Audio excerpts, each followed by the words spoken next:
एकनाथ शिंदे आणि अमित शहा यांची बैठक सुरू आहे। सध्या एकनाथ शिंदे दिल्लीमध्ये आहेत आणि दिल्लीमध्ये त्यांनी गृहमंत्री अमित शहांची भेट घेतली आहे आणि सध्याच्या क्षणाला एकनाथ शिंदे आणि अमित शहा यांची बैठक सुरू आहे असं समजतंय आणि यानंतर शिंदे मोदींना सुद्धा भेटणार आहेत असं कळतंय। एकीकडे एकनाथ शिंदे गृहमंत्र्यांची पंतप्रधानांची भेट घेत आहेत, दुसरीकडे उद्धव ठाकरे आदित्य ठाकरे सुद्धा आज दिल्लीमध्ये येत आहेत आणि त्यांच्या संदर्भात सुद्धा अनेक भेटीगाठी आज त्यांच्या घडणार आहेत। आणखी तपशील आपण घेणार आहोत। प्रतिनिधी शिवाजी काळे आपल्याशी जोडले गेले त्यांच्याकडून। शिवाजी, आत्ताच्या क्षणाला शिंदे आणि अमित शहांची बैठक सुरू असल्याचं कळतंय, किती वेळ झालाय साधारण बैठक सुरू होऊन? आणखी कोण कोण बैठकीला उपस्थित आहे?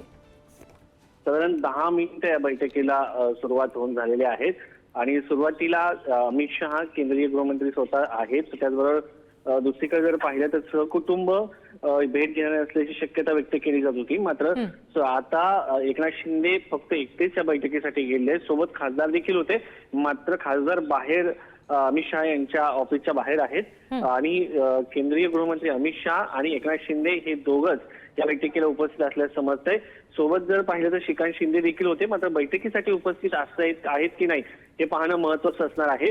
अलीकडच्या काळामध्ये ज्या पद्धतीने महाराष्ट्रामध्ये महायुतीवरती जे आरोप होत आहेत, खास करून मंत्र्यांच्या भ्रष्टाचाराच्या प्रकरणाचे वादग्रस्त वक्तव्याचे, त्या दृष्टिकोनातून ही भेट महत्त्वाची आहे। कारण मधल्या काळामध्ये राज्याचे मुख्यमंत्री देवेंद्र फडणवीस यांनी देखील अमित शहा यांची भेट घेतली होती आणि त्यानंतर आता अमित शहा आणि एकनाथ शिंदे यांची ही भेट होत आहे, त्यामुळे या भेटीकडे महत्त्वाचं म्हणून पाहिलं जात आहे। दुसरीकडे जर पाहिलं तर उपराष्ट्रपती पदाच्या संदर्भामध्ये देखील काही चर्चा होऊ शकते, भाजप काही नावं सुचवू शकते, त्याचबरोबर एकनाथ शिंदे यांना देखील या संदर्भामध्ये विचारणा केली जाऊ शकते, त्यामुळे या भेटीला एक महत्त्व प्राप्त होतं।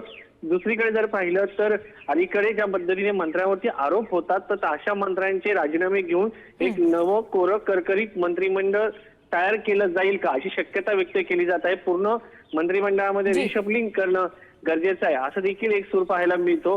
त्याच्यामुळे प्रत्यक्ष शिवाजी, जसं तुम्ही म्हणताय की बैठकीनंतर जर का ते माध्यमांशी बोलणार असतील तर मग या बाबतीतला खुलासा निश्चित होऊ शकेल। धन्यवाद दिलेल्या सगळ्या माहितीसाठी। दिल्लीला जे गेलेत एकनाथ शिंदे साहेब, तर काही राजकीय कारण असतील किंवा काही खासदाराचे प्रश्न असतील त्यासाठी गेलेले, पण त्या संदर्भात पूर्ण माहिती मला सुद्धा नाही।